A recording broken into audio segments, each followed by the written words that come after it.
Farmer Support Input Program, FSIP, commercialize their farming. Dr. Oliver says it is important that FSIP beneficiaries need to upgrade as commercial farmers to pave way for other small-scale farmers to benefit from the program. Dr. Oliver says this will help the country's agriculture to grow, thereby contribute significantly to the gross domestic product (GDP).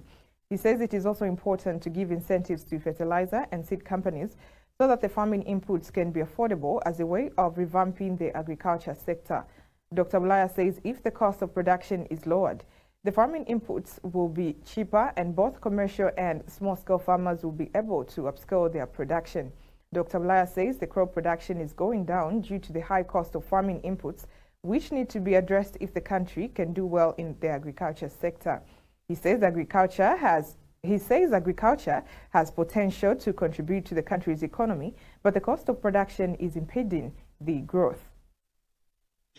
Government should not do this. There must be a policy of improving of our farmers, advancing in terms of their farming activities, because they shouldn't remain as small farmers, for all these years, and same group of farmers, benefiting, from these incentives the government is providing. So it is essential that there are modalities to ensure that we break in terms of supporting the same farmers. They need to grow up and become commercially and viable so that the government can pick up on other farmers that we are not benefiting from the support. So that is one part of the incentives from the government. But I believe that on a larger scale, in view even of the pronouncements that are made by the AU, the outcome of the AU, summit in terms of improving, the nutritional food chains, for our continent and so on. So I believe it has to start with Zambia as the host country in terms of giving incentives to equipment companies, to seed companies, to fertilizer companies, and the whole sector